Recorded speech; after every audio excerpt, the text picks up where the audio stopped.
Todo comenzó con una visita sin mayores expectativas. Gabriel Álvarez, un joven periodista independiente de 27 años, decidió tomar unos días libres y viajar hasta la ciudad de Montclair para visitar a su prima, Nadia Campos. Ella, ingeniera en informática y entusiasta del Internet profundo, vivía sola en un pequeño departamento atestado de cables, pantallas y dispositivos extraños. Nadia no era una persona común. Su fascinación por los rincones más turbios de la red la había llevado a explorar foros ilegales, servidores ocultos y sitios que, según ella, mostraban el verdadero rostro de la humanidad. Para Gabriel, aquello siempre había sido una mezcla de excentricidad y alerta. Pero lo cierto es que en el fondo también sentía una malsana curiosidad. Esa noche, después de cenar, Nadia lo invitó a ver algo que, según sus palabras, no se podía encontrar ni siquiera en las leyendas urbanas de la Deep Web. Gabriel aceptó. Se sentaron frente a su computadora, encendieron una VPN y accedieron a través de un navegador especializado. Varias capas de cifrado, servidores puente y códigos extraños después, apareció una interfaz simple, casi inofensiva. Una ventana negra, letras rojas y un título en lo alto: El Bazar de la Agonía de Kael. Gabriel frunció el ceño. ¿Qué era eso? Nadia, sin decir palabra, cliqueó en un botón oculto en el borde inferior. Una nueva página se desplegó. Allí comenzaba la pesadilla. El sitio funcionaba como una especie de espectáculo siniestro. En él se transmitían videos en vivo, pero no eran simples grabaciones. Eran ejecuciones, asesinatos reales. Personas secuestradas, encerradas en habitaciones asépticas, eran presentadas como si fuesen parte de un cruel programa de entretenimiento. Lo peor, los espectadores podían interactuar, votaban, elegían los métodos, daban sugerencias. Cada muerte era un ritual interactivo orquestado por una mente enferma. El presentador, o mejor dicho, el anfitrión del sitio, era un hombre enmascarado que se hacía llamar Kael. Siempre vestido con un traje negro, sin mostrar nunca su rostro, Kael se dirigía a la audiencia con una voz distorsionada.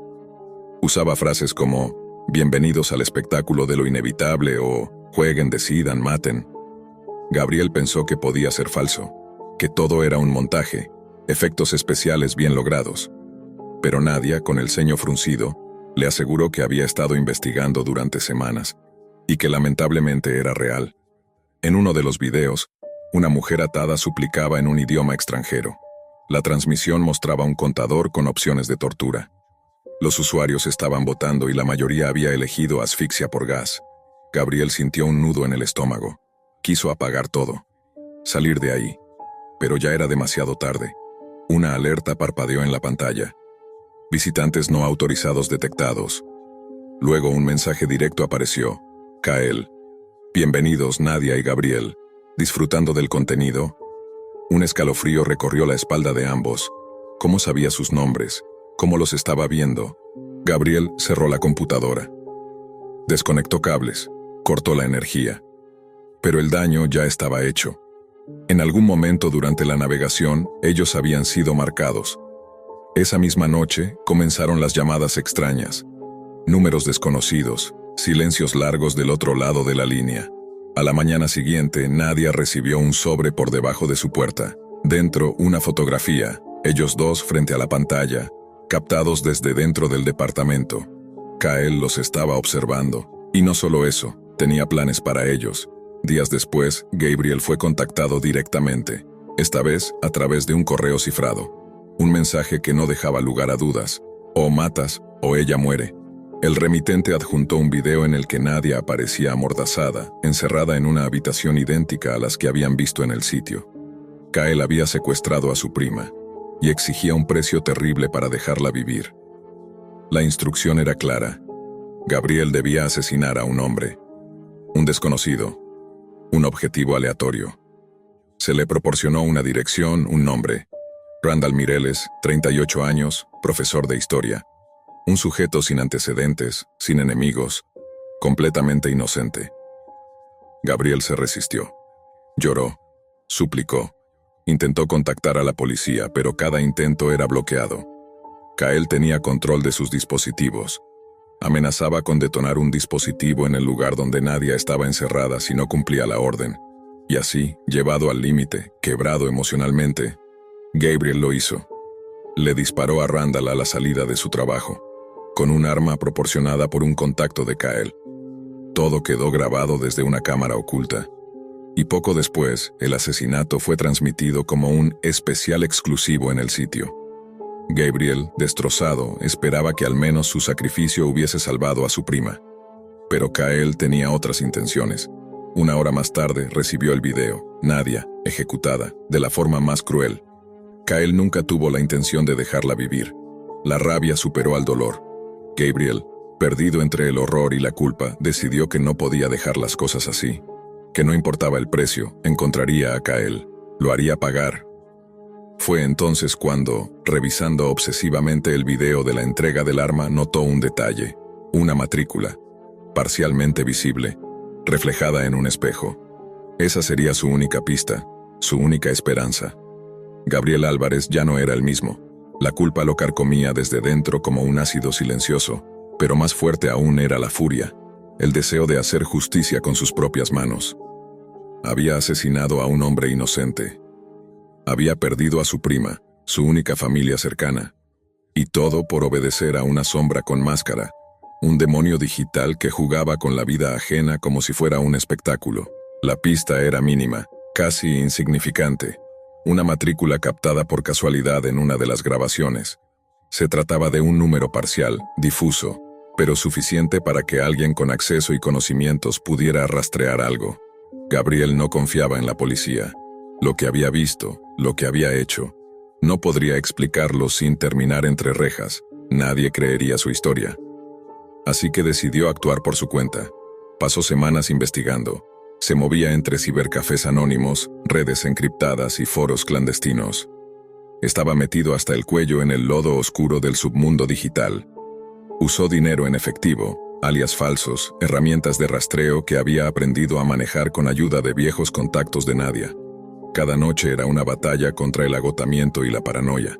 Sentía que lo observaban, que alguien vigilaba cada clic que daba, pero no se detuvo. Finalmente, la matrícula lo condujo hasta un nombre, Axel Dobrowski, un sujeto con antecedentes por delitos informáticos menores, pero que en el último año había desaparecido del radar por completo. Siguiendo el rastro, Gabriel llegó a una bodega abandonada en las afueras de la ciudad de Rockdale. Allí encontró algo más que respuestas. Había pantallas, decenas de ellas, computadoras conectadas a servidores en distintas partes del mundo, cables colgando del techo, cámaras, micrófonos, y entre todo eso un olor metálico y penetrante. Sangre. Era uno de los centros de operación de El Bazar de la Agonía. En el lugar encontró registros, grabaciones, listas de usuarios, pagos en criptomonedas, incluso algunos disfraces y máscaras usadas en las transmisiones. Axel no estaba presente, pero Gabriel tomó todo lo que pudo y escapó antes de que lo atraparan. Lo que más le interesó fue una carpeta encriptada que, tras días de intentos, logró abrir. Contenía comunicaciones entre varios administradores del sitio. Uno de los nombres se repetía constantemente, Kyle, y una dirección IP, aunque disfrazada, parecía tener origen físico en una zona rural del norte del estado. Gabriel lo sabía. Era una trampa. Ir allí significaba jugar el juego en campo enemigo, pero también era su única oportunidad.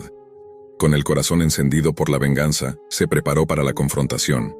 Consiguió armas en el mercado negro. Rastreó los patrones de movimiento de los posibles colaboradores. Se hizo pasar por un reclutador de nuevos técnicos, infiltrándose en la red de administradores secundarios. Durante días, fingió ser parte del sistema que tanto odiaba, mientras reunía información valiosa. Todo con un solo objetivo, llegar hasta Kyle. Finalmente, logró confirmar la ubicación de la llamada Casa Sombra, una antigua mansión reformada como centro de operaciones. Oculta entre bosques y sin señal telefónica, servía como estudio de grabación y prisión clandestina. Allí Gabriel supo que encontraría a los responsables de todo. Allí pondría fin al infierno. La noche del ataque llegó con un silencio sobrenatural. Se infiltró en la propiedad bajo la cobertura de la oscuridad. Neutralizó al primer guardia sin hacer ruido. Luego vino el caos. Las alarmas saltaron. El fuego cruzado comenzó. Era una guerra silenciosa entre el dolor de un hombre y la maquinaria del horror. Gabriel fue certero, letal. Había perdido el miedo. Había muerto por dentro el día que apretó el gatillo contra Randall, el día que vio a Nadia morir por la traición de un psicópata. Avanzó entre corredores derribando a los operadores uno por uno hasta que llegó al sótano. Allí lo encontró, Kael, sin máscara, un rostro común, corriente, inofensivo incluso.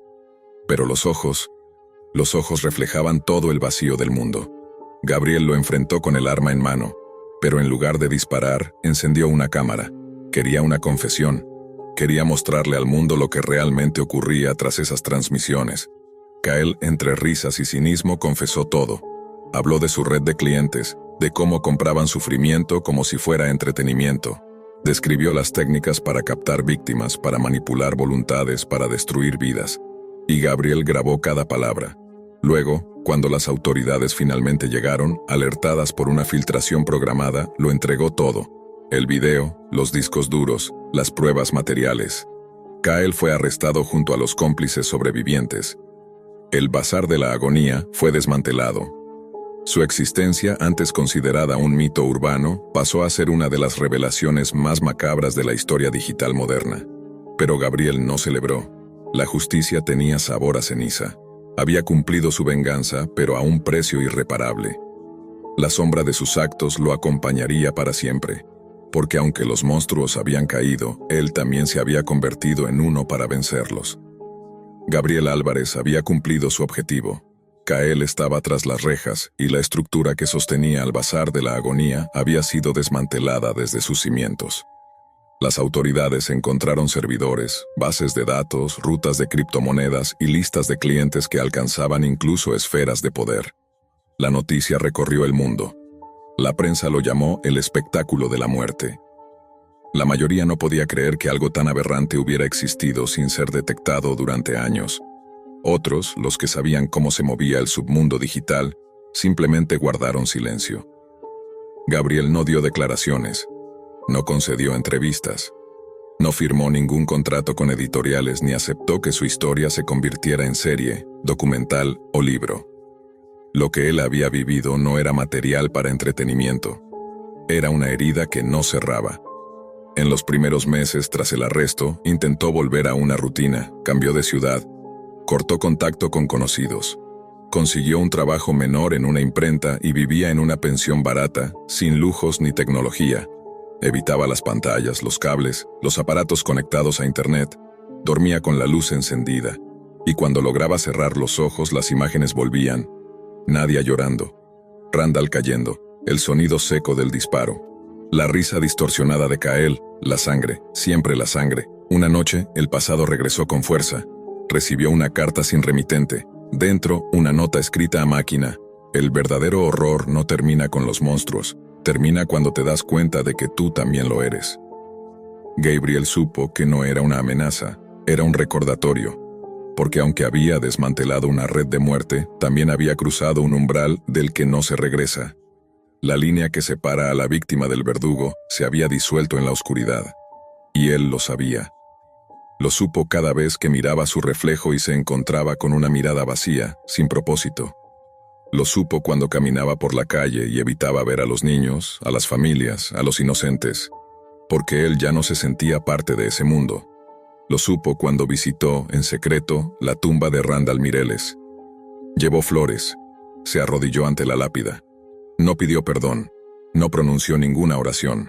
Solo se quedó ahí, en silencio, sintiendo el peso insoportable de su propia decisión. No era justicia lo que había buscado, fue venganza. Y la venganza, entendió, tiene un precio más alto que la culpa. Pasaron los años.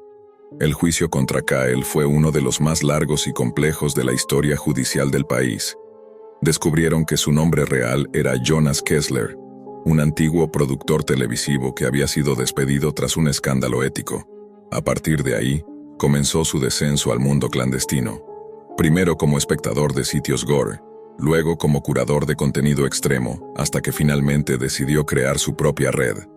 El Bazar de la Agonía no fue producto de un impulso sádico repentino. Fue diseñado, estructurado, monetizado. Y lo más escalofriante era que tenía demanda. Más de 20.000 usuarios registrados de diferentes países, con suscripciones activas. Personas dispuestas a pagar cifras exorbitantes para elegir métodos de tortura, votar por víctimas, incluso participar en los chats durante las transmisiones. Entre los clientes se descubrieron políticos, empresarios, médicos, abogados, gente que caminaba todos los días por las calles como si nada. El escándalo mediático fue brutal. Se cerraron foros, se vetaron sitios. Pero en el fondo, todos sabían que era una victoria temporal, porque donde haya morbo, habrá mercado. Donde haya mercado, habrá horror.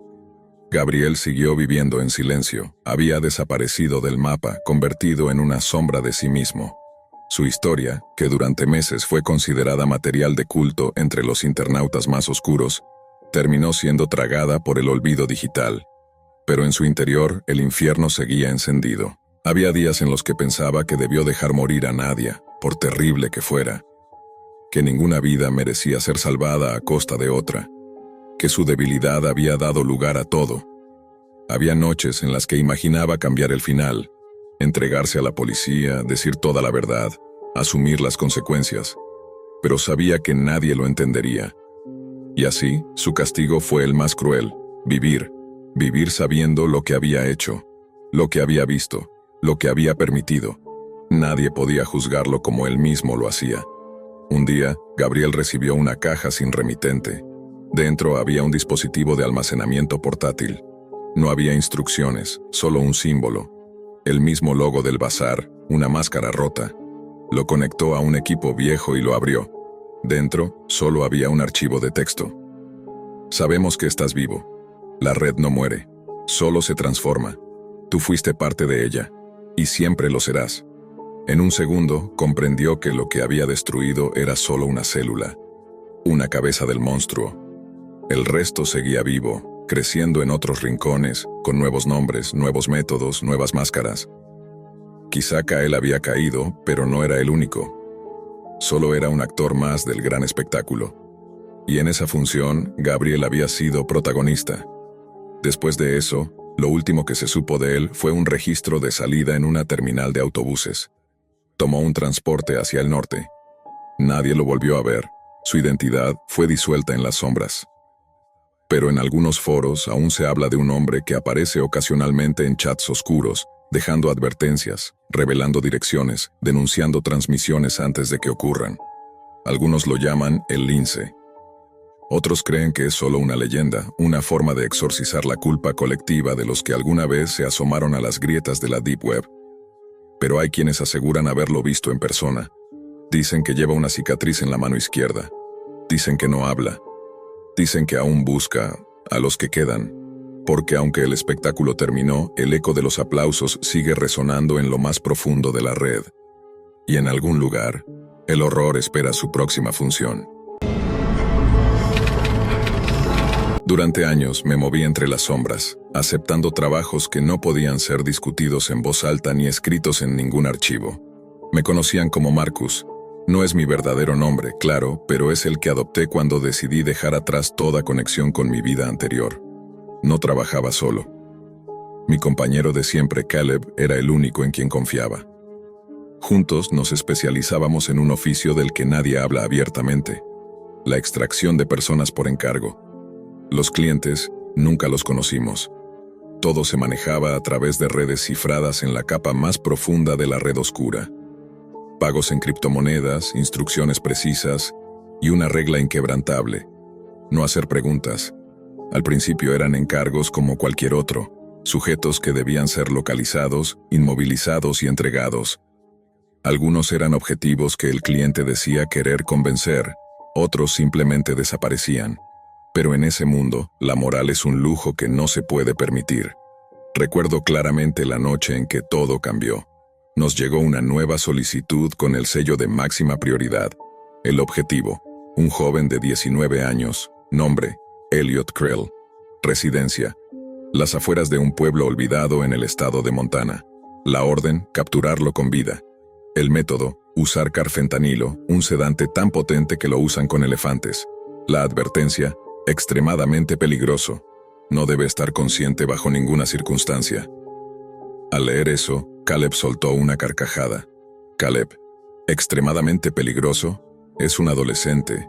¿Qué va a hacer gritarnos hasta la muerte? Nos conocíamos bien. Ambos habíamos lidiado con tipos mucho más grandes, más fuertes y con entrenamiento militar, así que descartamos la dosis letal. En su lugar, preparamos una carga más leve de ketamina, suficiente para hacer dormir a un adulto promedio, nada del otro mundo. Una semana después, ya estábamos en el terreno. Una vieja cabaña rodeada de bosque, sin señal, sin vecinos a menos de 1 kilómetro. Perfecto para lo que debíamos hacer. Elliot no parecía nada especial, delgado, pálido, cabello oscuro y ropa demasiado grande para su cuerpo. Lo observamos durante casi 1 hora desde la línea de árboles. No hizo nada extraño. Solo se sentaba en el porche, mirando el bosque con una quietud inquietante, casi como si supiera que alguien lo observaba. Al atardecer, nos posicionamos. Caleb tomó el rifle con el dardo y apuntó con precisión quirúrgica.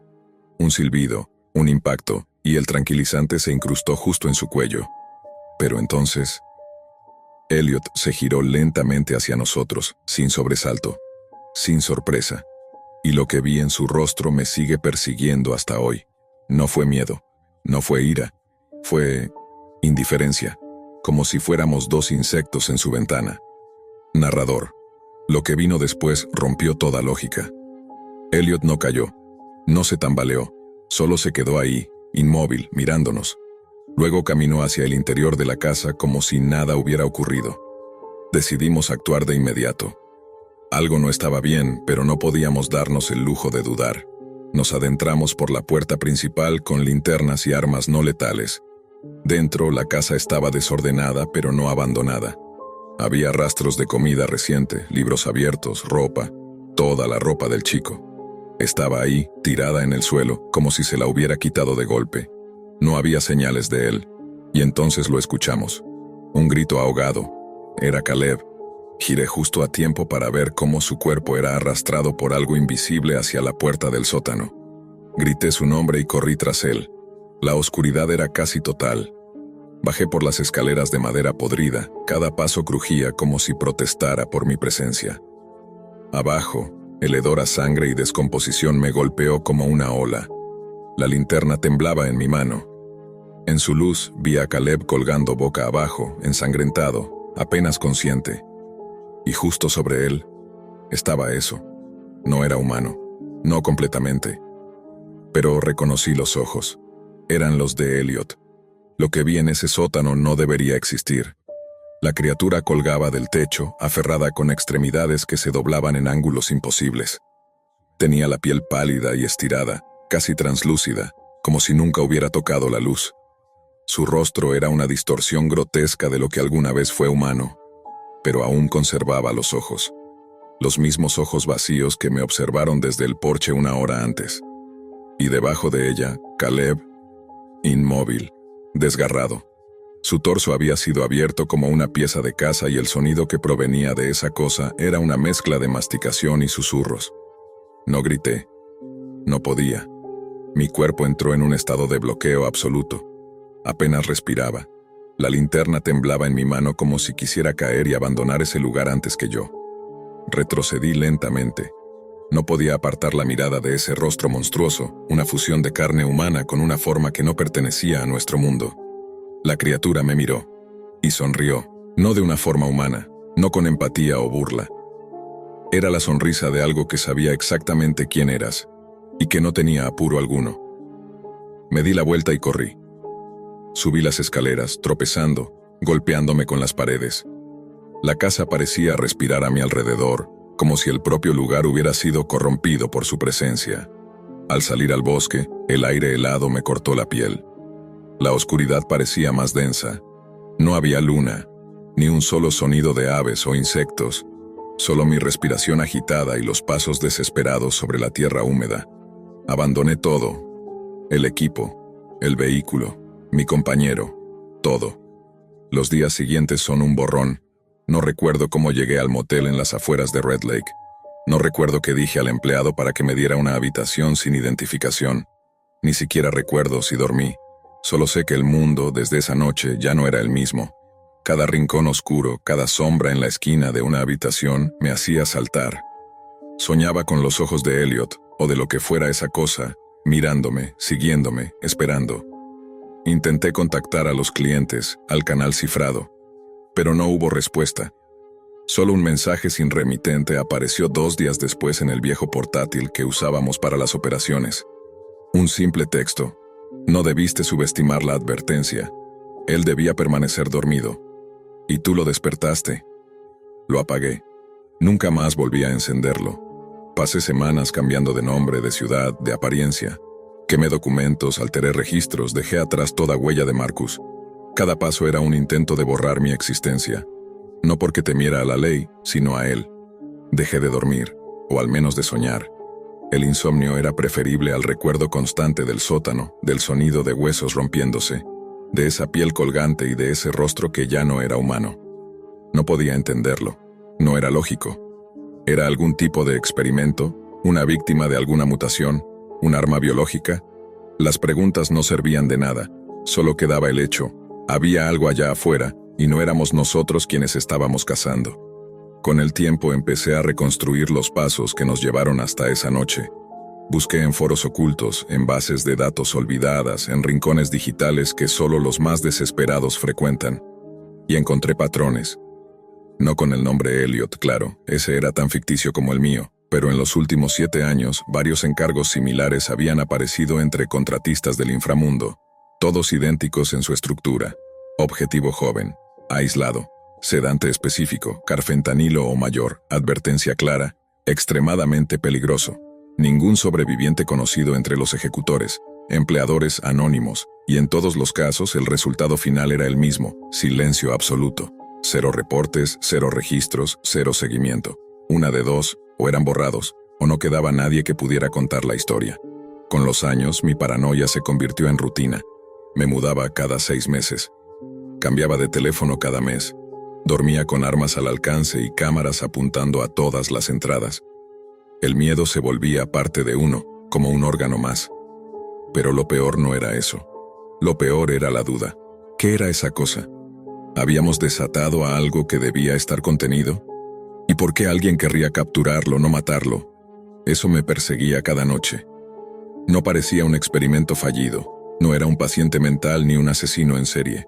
Era algo más antiguo, algo que fingía humanidad, hasta que ya no necesitaba fingir.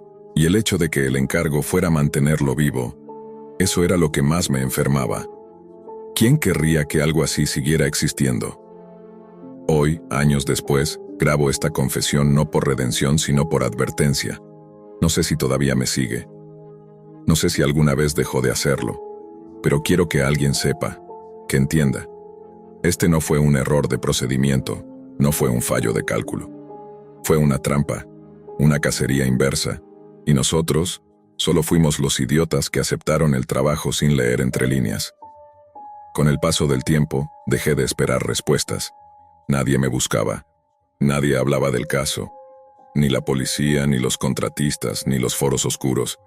Era como si ese encargo nunca hubiera existido. Pero cada tanto, aparecían señales.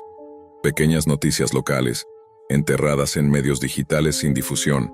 Hombre desaparece en su propia casa, solo se encuentra su ropa doblada junto a una taza de té. Pareja hallada muerta en sótano, cuerpos desmembrados, sin rastros de entrada forzada. Cazador reporta criaturas sin rostro en los bosques de Black Hollow. Todos lugares donde yo había estado, o cerca, y entonces lo entendí, él no me había olvidado. No me estaba cazando como una presa, me estaba dejando vivir, porque yo había visto, porque yo sabía, y eso, para él, era parte del castigo. Hace 3 semanas, todo cambió, volvía a casa una noche cualquiera, una ciudad distinta, otro nombre, otra rutina, todo controlado, como siempre. Pero al llegar al apartamento, encontré algo. En el suelo, justo frente a la puerta, alguien había dejado una caja de cartón cerrada con una cuerda negra. Sin remitente, sin huellas, sin marcas. La abrí con las manos temblorosas. Dentro encontré una sola cosa, la ropa de Caleb. La misma que había visto tirada en el sótano, dobladita, limpia, seca, y encima un pequeño papel arrugado, con tinta corrida. Solo decía, debiste seguir las instrucciones. Música en crescendo muy suave, voz grave, casi susurrante. Narrador, ahora lo comprendo todo. El encargo nunca fue fallido. Fue planeado así desde el principio. Nos enviaron no para capturarlo, sino para despertarlo. Éramos la llave, el chispazo que lo sacaría de su letargo. La dosis insuficiente no fue un error, fue el detonante perfecto. ¿Y los clientes? No eran simples empleadores, eran adoradores, cultistas, gente que sabía exactamente lo que estaba durmiendo en esa cabaña y que necesitaba dos idiotas dispuestos a liberar al dios dormido sin hacer preguntas. Lo que estaba ahí abajo no era humano, no era genético, era ancestral. Un ser que necesitaba un cuerpo para regresar y que encontró en Elliot, o en lo que quedaba de él, una forma perfecta de manifestarse. Nosotros no lo secuestramos, lo liberamos. Esta es mi confesión, mi testimonio final. No busco perdón, no busco justicia, solo quiero dejar un registro antes de que me encuentre, porque ya no tengo duda, viene por mí. Anoche lo sentí parado afuera de mi ventana, no tocó, no llamó, solo se quedó ahí observando, inmóvil, paciente. Él sabe que estoy listo, sabe que ya no corro, y eso para él es mejor. Porque lo que viene ahora no es muerte, es transformación, silencio prolongado. Luego, un último susurro. Si estás escuchando esto, no aceptes trabajos anónimos. Nunca confíes en la red profunda. Y si alguna vez ves a alguien con los ojos de Elliot, no lo mires de vuelta.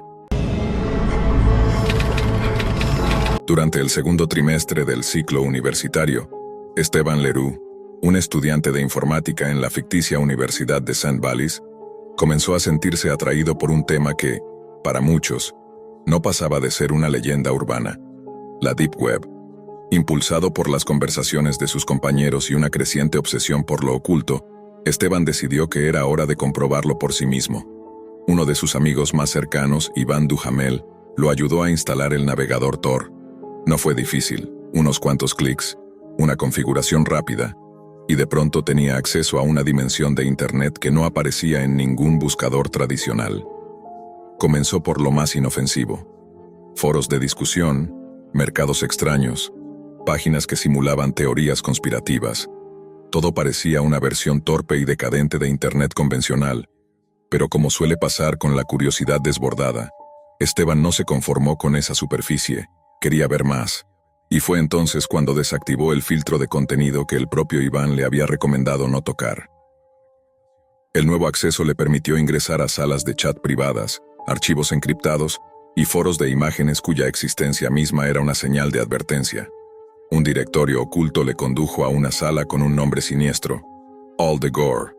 En un principio, Esteban pensó que se trataba de un sitio más dedicado al contenido violento simulado, el tipo de imágenes que se encuentran en películas de terror o efectos especiales.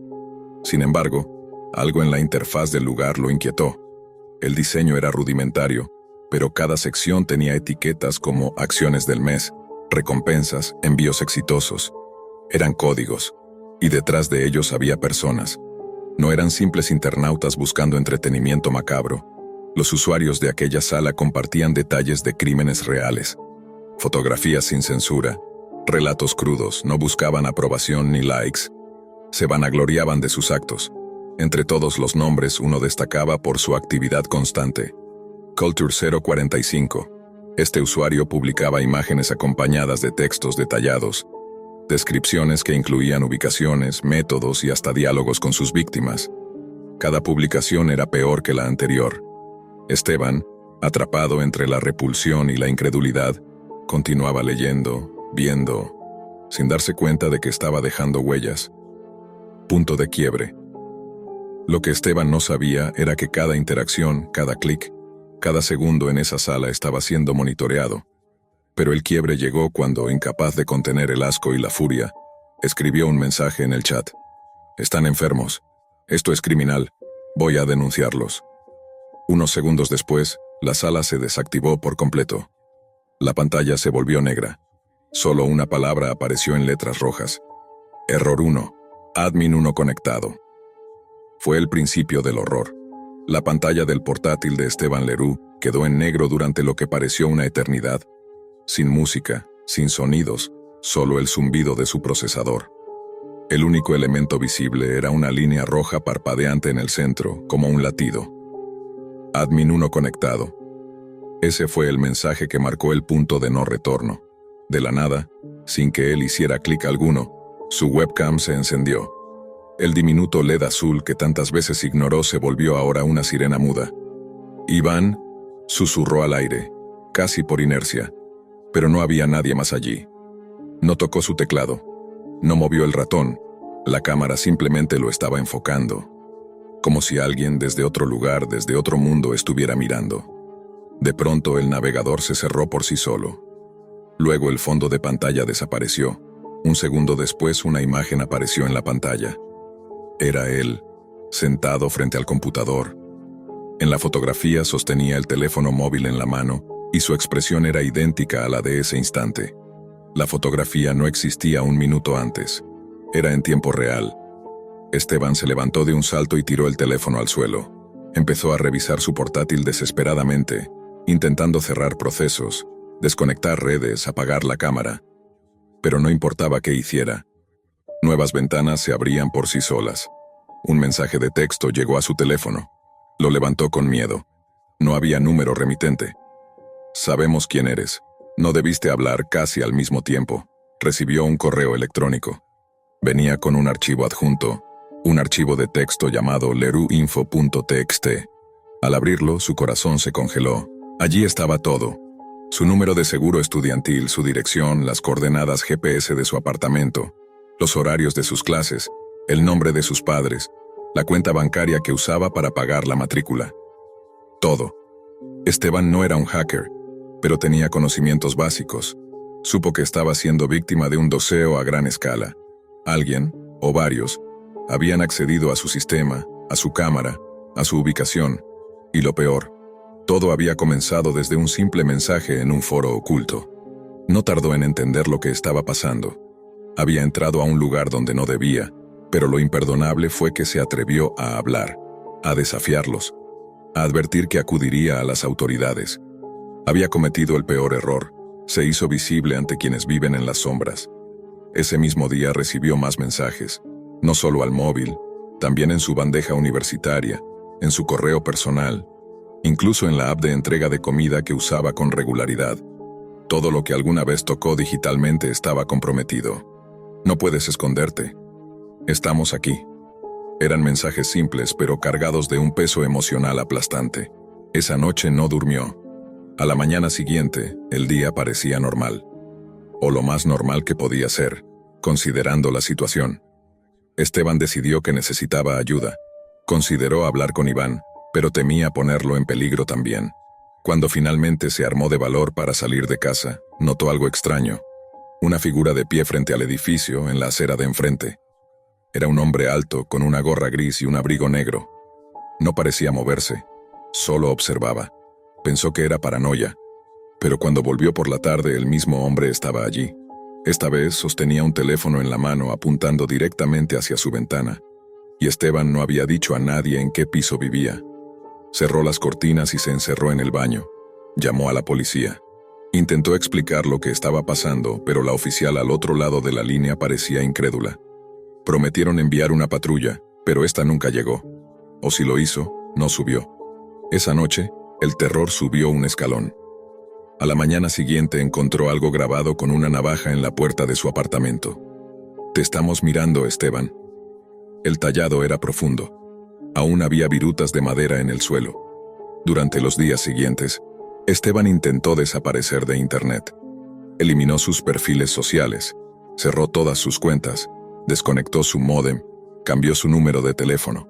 Incluso cambió su número de identificación en la universidad con la excusa de un robo. Pero nada funcionaba. Los mensajes seguían llegando.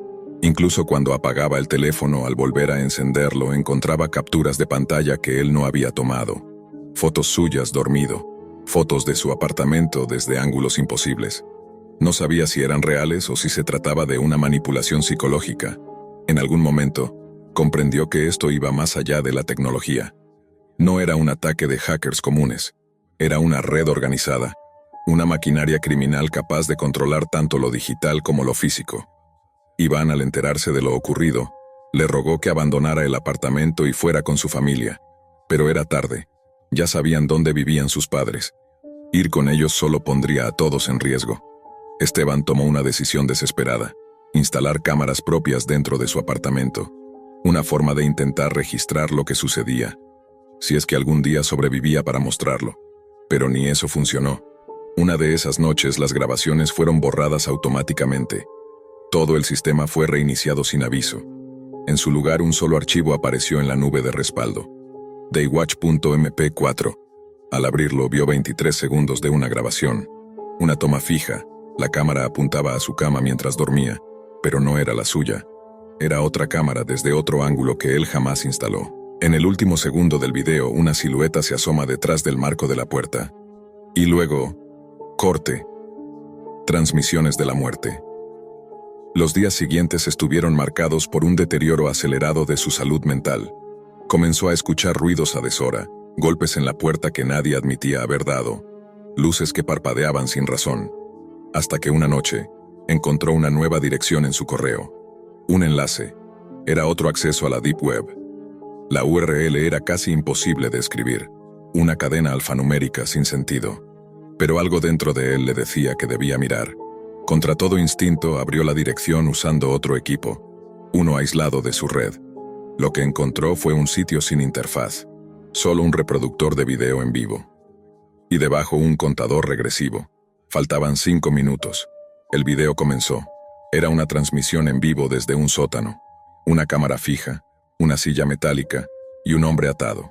Un locutor con voz distorsionada narraba: «Esta será la última vez que este sujeto respire. Sus crímenes no quedarán impunes, pero Esteban reconoció algo. No al hombre, sino al lugar, el fondo, el patrón del suelo, el mismo que había visto en las fotos de la sala All the Gore. Eran ellos. Estaban transmitiendo asesinatos reales, en vivo, al margen de cualquier ley, camuflados bajo la fachada de justicia clandestina. Y lo peor no era eso. Lo peor fue cuando en la pantalla apareció una lista de futuras transmisiones. Al final del todo había un nombre: Esteban Leroux. El reloj marcaba las 3:17 de la mañana cuando Esteban Leroux entendió que había cruzado una línea de la que no podía volver. Su nombre, escrito al final de aquella lista en la transmisión, no dejaba lugar a dudas. Él era el próximo. Durante los días siguientes vivió con el corazón en vilo. Cada ruido, cada sombra, cada notificación de su teléfono se convirtió en una amenaza. Comenzó a dormir con un cuchillo bajo la almohada, aunque sabía que de poco serviría contra algo que no podía ver ni tocar. Los mensajes continuaban llegando, ahora con un tono más personal, más perverso. No eran simples advertencias, eran instrucciones. Mira por la ventana. No te muevas. Abre la puerta. Cada palabra aparecía sincronizada con algún sonido real. Un golpe, un crujido, un timbre. Era como si alguien desde el otro lado de la red orquestara su terror en tiempo real. Esteban dejó de asistir a clases. No contestaba llamadas ni de Iván ni de nadie. El apartamento se había convertido en una prisión voluntaria. Vivía con las luces apagadas y los cables desconectados, como si eso bastara para protegerlo. Sin embargo, algo cambió una madrugada. Mientras revisaba uno de los viejos discos duros de respaldo, intentando recuperar las grabaciones borradas, encontró un archivo que nunca había visto antes. Llevaba por nombre Session045.log. Dentro del documento había una conversación registrada, una especie de chat encriptado entre varios usuarios. Algunos nombres eran familiares: Culture045, Admin1, Samael.exe, ObserverX. El texto era caótico, lleno de códigos, coordenadas y frases en varios idiomas, pero una línea lo heló: siguiente sesión, caso Leroux. Confirmar fecha de transmisión. Era una orden. Su nombre era la etiqueta de un nuevo evento. Allí comprendió que su acoso no era improvisado. Era un proceso planificado, parte de un ciclo. Cada nuevo usuario indignado que amenazaba con denunciar a la sala se convertía en el siguiente objetivo. Un espectáculo para un público oculto. Esteban, impulsado por la desesperación, decidió contactar de manera anónima con un foro de especialistas en ciberseguridad en la red abierta. Publicó fragmentos del archivo y pidió ayuda para rastrear la fuente. No pasó ni una hora antes de recibir un mensaje directo de un usuario con el alias Medea. Decía ser parte de un colectivo que rastreaba redes de tráfico humano y transmisiones ilícitas. Medea le pidió que no se conectara más a la Deep Web y que le enviara toda la información disponible.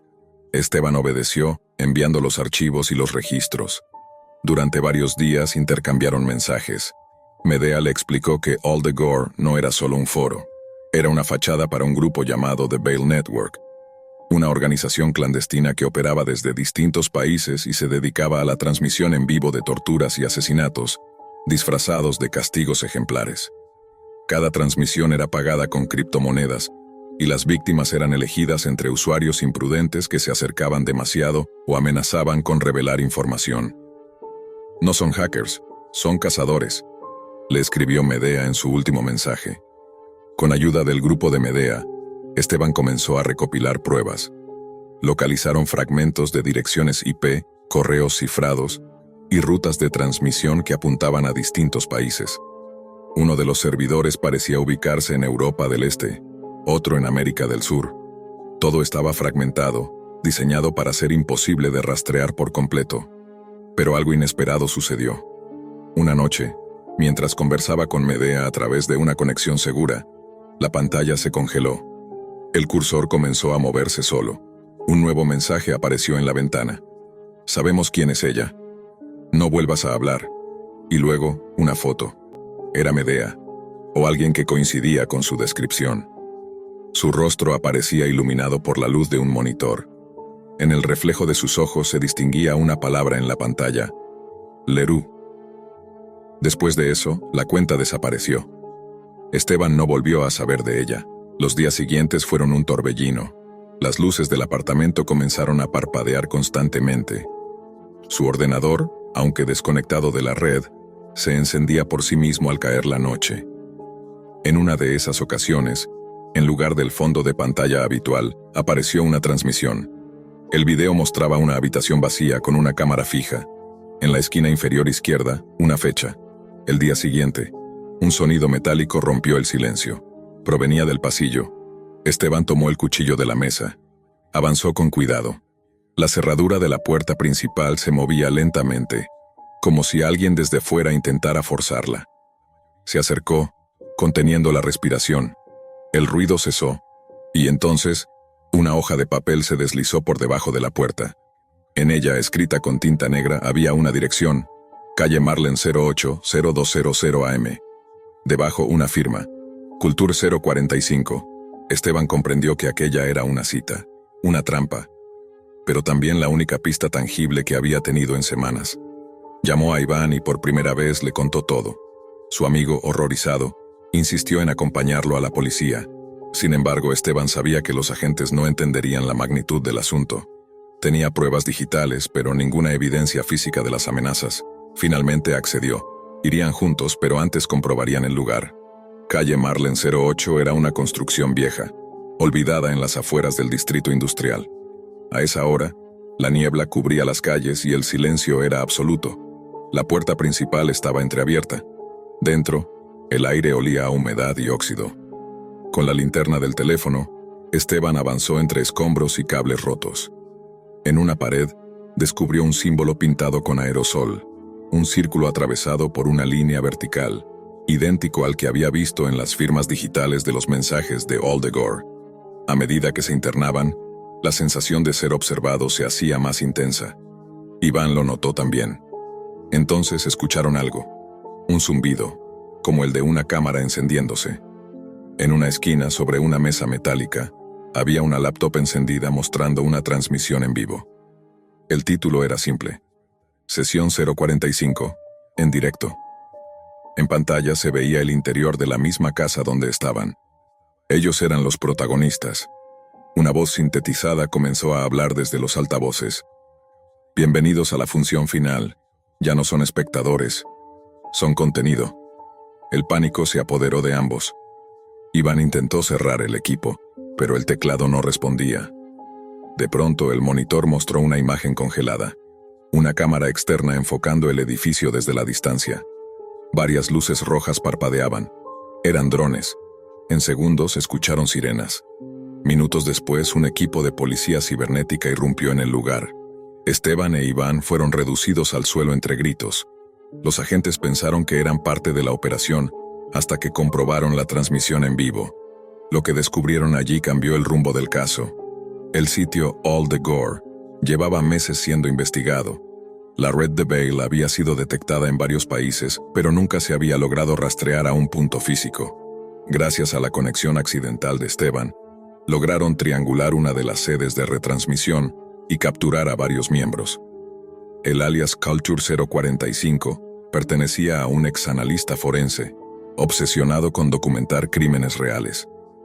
Había utilizado su conocimiento en informática judicial para infiltrar cámaras de usuarios, grabar sus vidas y manipular los archivos para fabricar casos que luego mostraban como castigos ejemplares.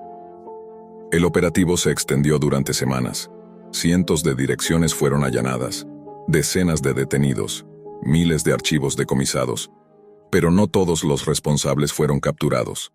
Algunos servidores permanecieron activos, moviéndose como sombras entre países. Esteban fue liberado sin cargos. Su colaboración resultó clave para la investigación. Sin embargo, su vida ya no volvió a ser la misma. El trauma lo acompañó a todas partes. Los médicos lo diagnosticaron con estrés postraumático y paranoia aguda. Durante meses, evitó cualquier dispositivo con cámara. Vivía en un apartamento sin conexión a Internet, y aún así, algo persistía. De vez en cuando encontraba pequeños indicios de que alguien seguía observándolo. Una ventana abierta que juraba haber cerrado, un pitido en la línea telefónica, una luz roja diminuta en la oscuridad. Nadie podía comprobarlo, ni siquiera Iván, que trató de visitarlo con frecuencia. Hasta que un día desapareció. La policía encontró su apartamento vacío, la computadora apagada, solo una hoja en el escritorio escrita a mano. Ellos nunca se fueron. Solo apagan las luces para ver mejor junto a la nota, un USB con un solo archivo. Final 045.mp4.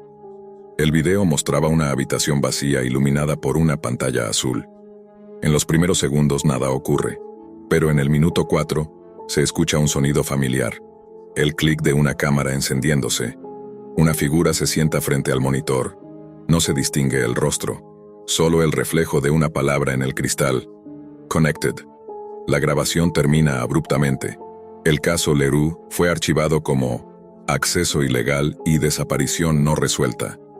Años después, los medios mencionaron brevemente que parte de la red de Bale había sido desmantelada, pero nunca hubo confirmación oficial. Algunos investigadores independientes sostienen que las transmisiones continúan bajo nuevos nombres, en servidores imposibles de rastrear. Cada tanto, aparece un enlace en foros oscuros, una invitación con una cuenta regresiva y un mensaje inquietante. ¿Quieres ver la verdad? La mayoría lo ignora, otros por curiosidad hacen clic.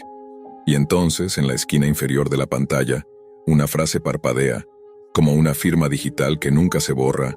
Los que miran siguen ahí afuera. En los márgenes más oscuros de Internet, existen rincones donde la empatía no tiene cabida. Lugares donde la vergüenza y el dolor se trafican como mercancía. Esta historia comienza con una decisión impulsiva, pero termina como un retrato brutal de cómo la ira puede convertirse en algo letal cuando se alimenta en las profundidades digitales más podridas. Todo comenzó en la ciudad ficticia de Greyford, un lugar aparentemente tranquilo. Derek Hillman, un técnico en sistemas de 28 años, había terminado recientemente una relación turbulenta con su novia, Lina Merrow. La ruptura no fue amistosa. Ella se fue de su apartamento una noche de otoño, llevándose solo una maleta y dejando tras de sí un silencio que a Derek le resultó insoportable. Consumido por la frustración, el rencor y la sensación de abandono, Derek comenzó a pasar más tiempo navegando por foros, chats y espacios online que no suelen ser visibles desde un navegador convencional. Quería desahogarse. Quería castigarla. Un día, tras seguir un hilo en una comunidad anónima, encontró algo que llamó su atención. Un foro titulado The Naughty Ledger, que en su encabezado prometía ser una lista para aquellos que merecen algo más que un escarmiento. La interfaz era sencilla, casi infantil. Un fondo rojo y verde, dibujos pixelados de gorros navideños, bastones de caramelo y un logo siniestro. Un Santa Claus con la sonrisa rota y los ojos vacíos. En ese sitio los usuarios compartían nombres, fotografías, detalles íntimos, incluso coordenadas geográficas, bajo la premisa de que esas personas se lo habían ganado. Era, supuestamente, una forma de justicia pública alternativa, una especie de humillación moral colectiva. Derek, todavía ciego por el despecho, subió lo que tenía, varias fotos privadas de Lina, material que jamás debió salir del ámbito personal, junto con su nombre completo, la ciudad en la que vivía y una descripción humillante que cerraba con la frase: perfecta para la lista, no merece piedad. En su mente esto no pasaría de un juego cruel, una venganza simbólica. Pensó que otros se burlarían de ella, quizás le llegaran mensajes anónimos, que su imagen se difundiría como castigo. Pero nada más. La publicación fue aprobada en menos de una hora. Lo que Derek no sabía era que, al hacer clic en aceptar, acababa de empujar una pieza de dominó que activaría algo mucho más oscuro. Los primeros días transcurrieron con normalidad. Lina no le escribió, no publicó nada en redes. Derek sintió cierta paz, retorcida pero real, hasta que 5 días después recibió una llamada inesperada. Era un número local. Una mujer lloraba al otro lado de la línea. No era Lina. Era la hermana menor de ella. Preguntaba si sabía algo. Nadie había visto a Lina desde el miércoles. No respondía mensajes. Su auto seguía estacionado frente a su apartamento. Derek sintió un escalofrío, pero intentó convencerse de que no tenía nada que ver. Hasta que la policía llegó a su puerta. Detectives de Grayford, liderados por la sargento Helen Brody, querían hablar con él. Lo interrogaron sin acusarlo, pero preguntaron por su relación con Lina, cuándo la había visto por última vez y si sabía de alguna amenaza hacia ella. Derek mintió. Dijo que no sabía nada, pero su conciencia empezó a quebrarse desde ese instante. Las horas se convirtieron en días. La búsqueda se volvió noticia local. Los medios hablaban de una joven desaparecida, vista por última vez saliendo de su trabajo en una librería del centro. Nadie sospechaba lo que vendría, y Derek comenzaba a desmoronarse. Pasaron 5 días más. El cuerpo de Lina Merrow fue hallado en las ruinas de una vieja fábrica textil abandonada a las afueras de Grayford. Había sido un complejo industrial en los años 60, pero llevaba décadas sumido en el óxido y el olvido. Nadie tenía motivos para ir allí. Nadie, excepto quien quisiera ocultar algo. Los agentes de la unidad forense encontraron el cuerpo dentro de un viejo saco rojo, desgastado por el tiempo, similar a los que se ven en representaciones navideñas de caricatura. El hallazgo era grotesco, surrealista, parecía una parodia macabra del imaginario infantil. Pero lo más perturbador no fue eso. En uno de los ojos de Lina, cuidadosamente colocado bajo el párpado, encontraron un pedazo de papel doblado varias veces. El mensaje escrito a mano decía: Lina, debiste haberte portado bien. La lista de los traviesos. El papel olía a incienso y cera derretida. La tinta estaba escrita con letra infantil, desordenada, como imitando el trazo de un niño. Pero no había nada inocente en ello. Las autoridades quedaron desconcertadas. No había cámaras de seguridad en las cercanías. No se encontraron huellas identificables. El único indicio relevante surgió al rastrear una dirección IP asociada a un foro en la Dark Web, The Naughty Ledger, y en sus registros la publicación más reciente vinculada a Grayford era la de Derek Ellman. Fue arrestado al amanecer. No opuso resistencia. En el interrogatorio intentó explicar que no sabía que algo así podía suceder, que solo lo hizo por despecho, que jamás imaginó que alguien respondería a la publicación con un acto real. Pero ya era demasiado tarde. La investigación posterior desveló que aquel foro no era simplemente un sitio de venganza digital. Era una fachada para una red clandestina, posiblemente organizada por un colectivo sádico que interpretaba cada recomendación como un encargo, una justificación para llevar a cabo actos atroces en nombre de una supuesta moral distorsionada. Derek se convirtió en colaborador involuntario de un asesinato. Su confesión, grabada semanas después en una declaración pública, fue desgarradora. Pensé que estaba desahogándome. Pensé que lo peor que podía pasar era que alguien la insultara en línea. Nunca pensé que esas personas eran reales, que actuarían, que existía alguien capaz de hacerle eso. En su voz no había intento de redención, solo un eco seco de desesperación.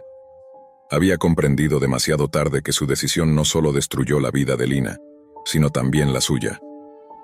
El caso fue archivado con una nota en el expediente. Homicidio facilitado por entorno digital. Origen del grupo, desconocido. Miembros no identificados. Desde entonces el sitio web de Naughty Ledger ha desaparecido. Su dominio en la red oculta dejó de estar activo, como si su propósito ya se hubiera cumplido, como si cada cierto tiempo esa lista de los traviesos regresara bajo otro nombre, en otro rincón oscuro, esperando nuevas víctimas, o nuevos denunciantes con odio en el corazón, porque a veces los monstruos no necesitan máscaras ni cuernos, solo necesitan una excusa y una conexión a Internet. Y la peor parte es que el castigo que imparten ni siquiera es suyo.